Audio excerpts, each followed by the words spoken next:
Hey everybody, this is Steve of 1,000 Year Homes. Welcome aboard. So what we're standing in front of is a shipping container that I have dropped off last week. It will be my new sawmill house, so I'm going to do a little rearranging. In front of it, if you take a look right here, I have a big log. And my idea is to put those big logs on top of the roof and mount the roof to the shipping container, and then I'll have a lean-to hanging out where I can run my sawmill on that side. The other side will be for storage, underneath will be for bins, and then inside will be, furniture and tools and things that can't get wet, building supplies that can't get wet. This is, furthermore, it's pretty far away from the house so that I won't have dust and noise and whatnot as I run the sawmill. Now, I'm a solo builder out here, and it's raining. So taking a wet log and putting it on top of a wet building is going to take some idea, some experimentation. I spoke to Scott. He said he might be out later on this week. So I'm in no hurry to get hurt doing this. But I've got 3 ideas, and I want to real quick bring around my tractor and see if I could do any of the ideas by myself. Again, I'm not interested in getting hurt, but 3 ideas for putting logs on top of buildings. Well, why am I interested in that? When I get to the final build of my house, I'm building a house that'll last 1,000 years. It's a laminate of a composite of a shipping containers homes with hyper adobe with cedar.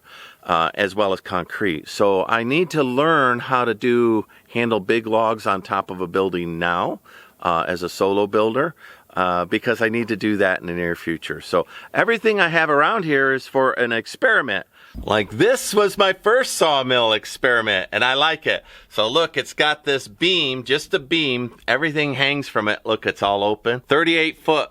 This experiment was to see how much wood will deflect with a little load on it and open span. And an 18-inch log on that end, and it's about 12 inches on this end. I got a 6-inch deflection in the middle. And look at these roof rafters that I put in here. The question is whether or not those will deflect. All right, ready? All right, 250-pound man. No, they don't deflect, right? So looky there. So experiment, that was a good experiment. I like this little shed. Lots of people crabbed about it. It's sway back. It looks odd because of the way that I did. There is a slight deflection still in the middle of about 2 inches or so. But look, there's my sawmill inside. So it would have worked. So this experiment was a good experiment for me. But I want to use this for storage instead and leave it open air as a loafing shed for my animals. And so I'm going to change what this purpose is for this. I'm happier at the sawmill way far away. They make a lot of noise and they make a lot of dust. So that's what's there. And this little experiment was, can you support a shipping container house just in 4 points?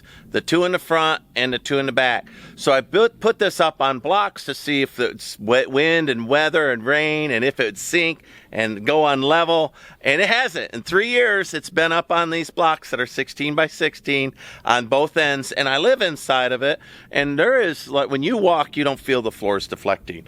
So they're built for 80,000 pounds inside and 8 high.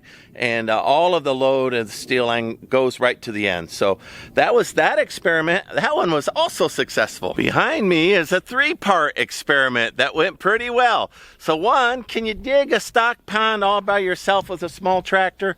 Well, you sure can. Now, will it take you a lot of energy? It does. Better off to rent one.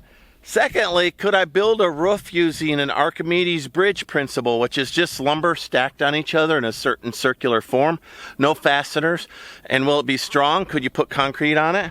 Well, I did that. Look how nice that experiment turned out. It'll eventually be plastered and beautiful, and my stock pond will fill back up. Very successful. The third experiment here is, can I make a lightweight, nuclear resistant concrete? And each one of these circular patches is a different formula of concrete that's lightweight, that is also EMP and nuclear radiation resistant. So there's some more experiments completed. Or this very dangerous experiment I did.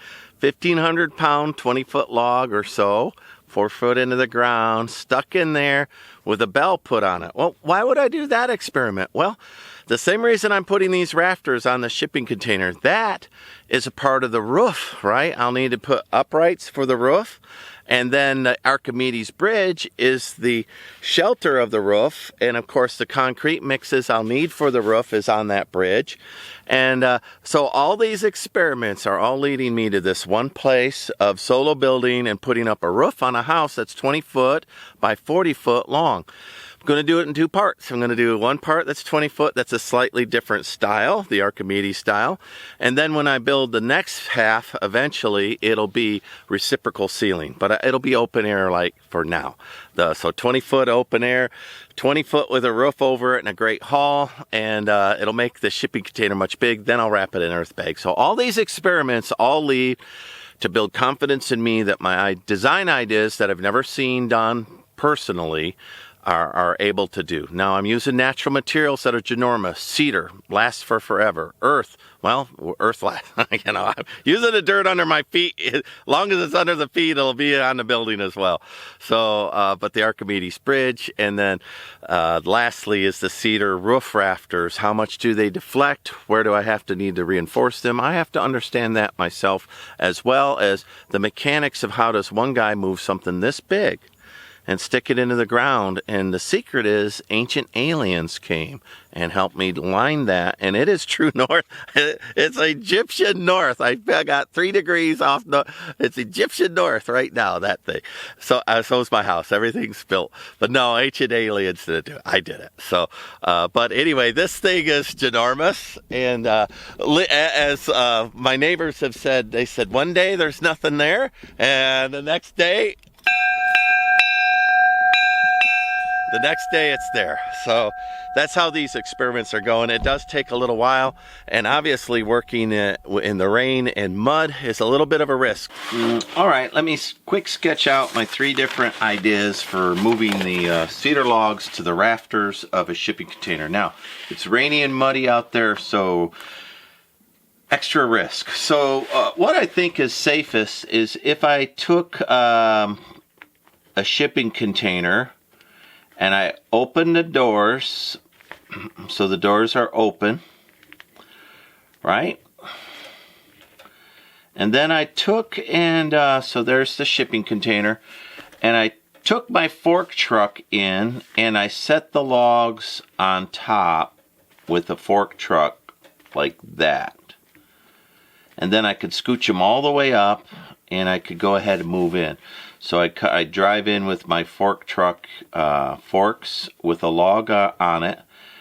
Now, the risk of that is if I have a log on a fork truck, it's long. And if the tilt of the fork truck becomes too much, then the log will roll off the top, it'll roll down the tractor, and it will kill the guy who's sitting there driving it.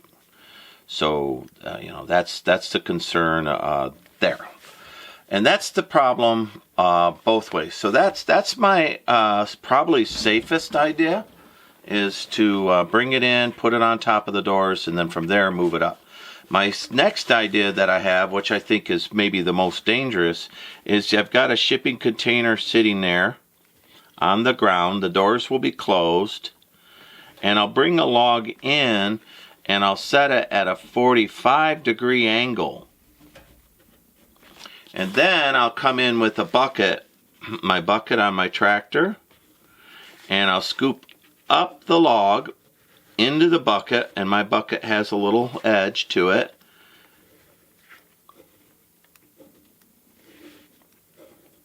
And I'll drive that up and onto the roof. The problem with that is if the log jumps out of the bucket, so I've got it, you know, the bucket way up here, and you know, there's the log, and it jumps out of the bucket, it will come down like a spear straight at the face of the individual sitting at the tractor. So again, it'll kill that person, which would be me. So, but that one feels like it's maybe the second best idea. And then the third best idea is similar to this, but instead of pushing the the log all the way up, I'll use the forks on the fork truck, and the log will be resting there, and I'll drive up as close as I can to the shipping container, and I'll pull the log up with a ladder, and I'll rest it on top this way. So on this one, if it works, the log would be on top like that, and with no further effort, right? Like I'll just get it up with the tractor. On this one, the log will be on the doors, and then from the doors I'd pick it up and put it on top.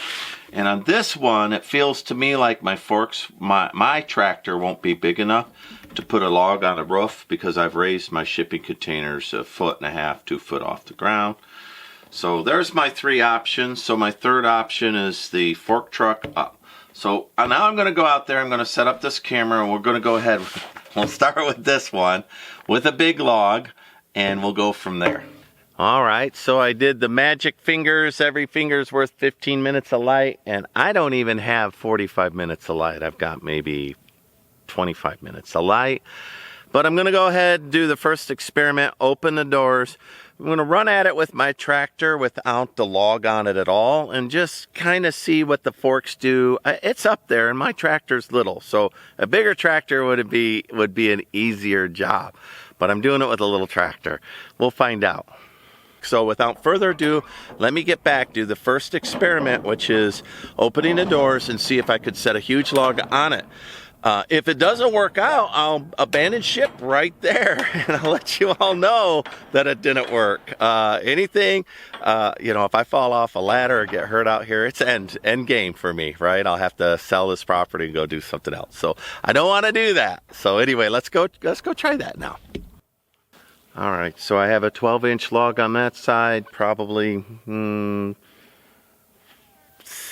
or 5 inches on that side. Every bit of 20 foot long. So let's give it a whirl.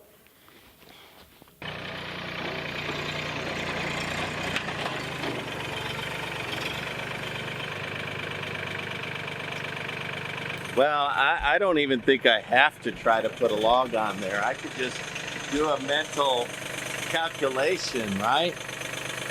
That there is no way, even if I had the log on it, there is no way that I could, I thought I'd be closer to the top, to be honest. I thought with the forks I could get it up there. Now if I did something weird on the forks itself, right, then I could get the log up higher, but that's not the way this is going to work. That headache rack is the only thing that had saved me from a log rolling off and crushing me here. That's not happening. So my next idea, we're just going to jump to it while I got daylight. So that didn't work. My next idea is to, with the forks, put a log this way on it with a 45-degree angle, and then come in with a bucket under it, and then lift it with the bucket and see if I could pull the end down and get it down. I don't think that's going to work either, but we'll give it a try. Let's find out. And then my third idea was to try to use a fork truck to put them up, and that it's not going to work. The third idea is not going to work at all. I don't think I'm going to get these up at all today. Furthermore, this was a sketchy thing that I did. All right, so this was a sketchy idea that I had. It's wet, it's rainy, but I'm going to go ahead one last time with a fork truck, with the log, prop it up at a 45 if I can, and then get a bucket on it and see if I could drive it up with the bucket. Mind you, if it slips out of the bucket and comes down, it's going to come down like a spear right at my face. So, at any point going up, I might change my mind on it and just bring it back down and put it down. This should be a two-man job, in my opinion. And so quitting early is in my own best interest. All right, let's bring a log in and see if I can do anything at all.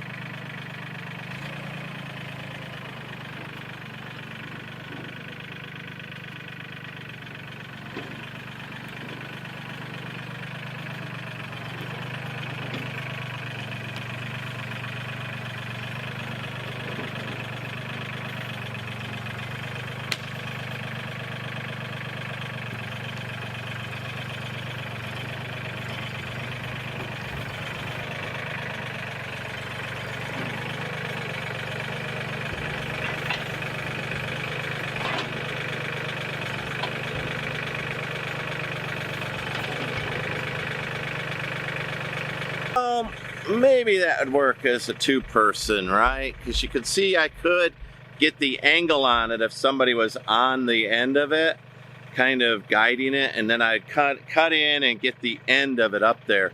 But I don't see as a man how I'm going to do that alone. I think if I start pulling on the end of that thing, it'll be too much weight and my little tractor will lose stability. I'll give it a little, walk over and experiment, but I'm not in any desire to get hurt. So at the very least, I'm going to take a look at that. Probably not going to be successful. My 3 ideas, of the 3, the only one that might work is the bucket with another man, with a pulley on the other side where I could, as soon as I get it at a 45 and up on the shipping container there, I would have to put a chain on it on that side, and with my 4-wheel drive, pull the log forward so it's safe for the person on this side with the bucket, safe for the person on that. But listen, this isn't a failure. The whole point of me coming out today was to see whether or not I could even, what idea might work. And this idea is probably the only one that'll work. The other thing I could do is take the time, and on the house I probably will, build ramps like the Egyptians did, right? Build a ramp to the house, so a couple leaning against the house, and then you roll it up on the ramp and then you're done. Or, as a modern solution, just rent a telehandler that's big enough to grab one of these things and put a thing up. And that would be faster. But I'm doing this off grid with just this little tractor. Bringing in a telehandler might be what I'll do on the house when I've got, 16 rafters to put up. Then it makes sense to rent a telehandler. I'm only putting 4, and then I'll tin those 4 with treated lumber, just regular treated 2x4s, right? So these will act as the rafters. The 2x4s will act as the support for the tin, and then this, to have a little overhang. Let me try this little experiment. I'm going to lower the bucket down though, instead of having it way up, because if I tip over this tractor, I'm F-U-C-K. I don't, and in the mud, in the rain, I don't want that. So I'm going to lower it down, and then I'm going to wobble it a little bit all by my lonesome. Do a little bit of fumbling around and seeing if I can get an angle on it. I don't know. We'll find out together.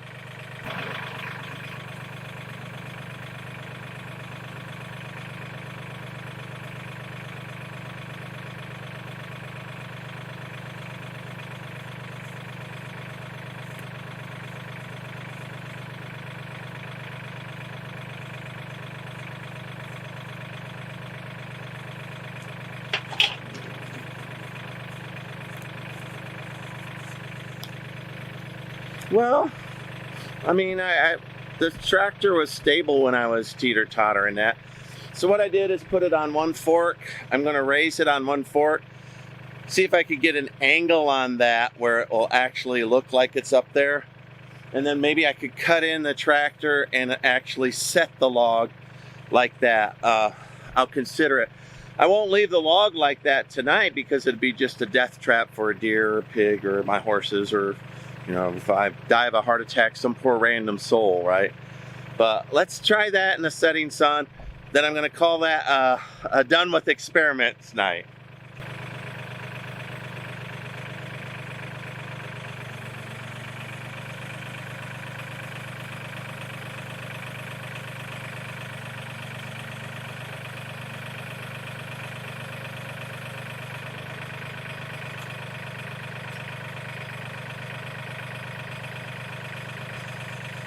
Well,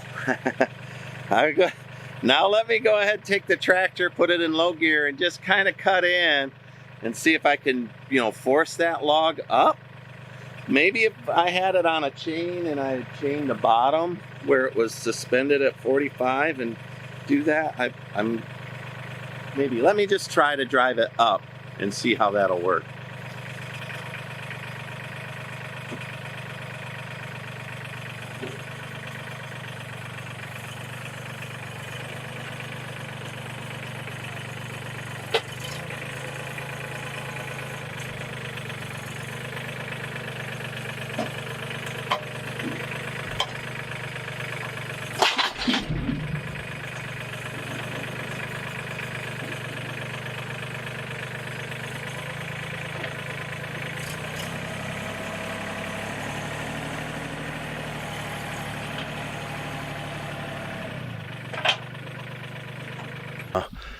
my second idea worked. So my idea 1 and 2, or 1 and 3, no way.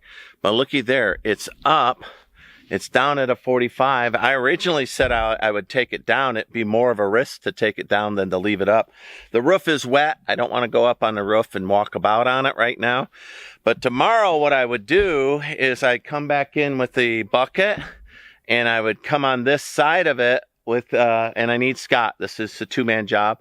So with the bucket, I would drive it up while I'd have a chain on the top of that, going down to my 4-wheel drive on the other side, and I would drive forward by driving up and just kind of pull the log up. And as I'm pushing at a certain point, I'll hit a fulcrum point and it'll tip out of the bucket. And who's ever driving the tractor better be Johnny in the spot and get the hell out of the way, just in case the chain breaks and the log comes back.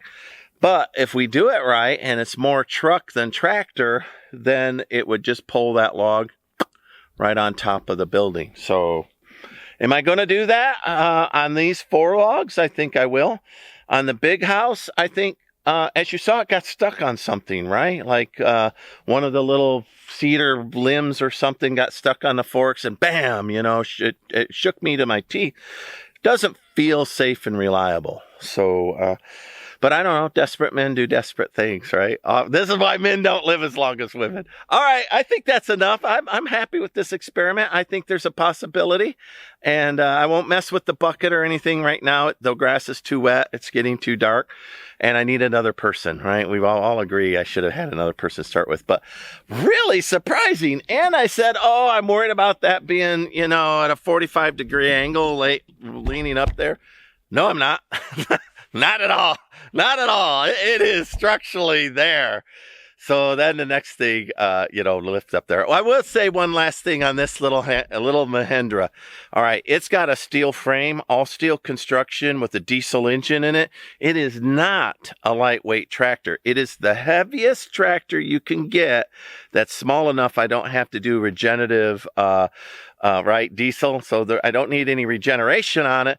That thing will pick up 2,000 pounds at the forks. It's super stable. You saw it, super stable. So your tractor mileage may vary, right? Bigger tractor would be better. Bigger would be better. Always better. So, but anyway, this is Steve at 1,000-Year Homes. If you like guys that build off-grid all by themselves in the real world, all right? I don't have a government around me building this like I've seen some of the little guys do that. Oh, build a house in a jungle in 18 days. No, they don't. The government goes in and builds it for them. But I'm doing it. I'm doing it all by myself. And looky there. I'm figuring out how to get logs from the ground to, I'm going to guess, 15 foot in the air. All right. Like, subscribe. Thanks much. Bye.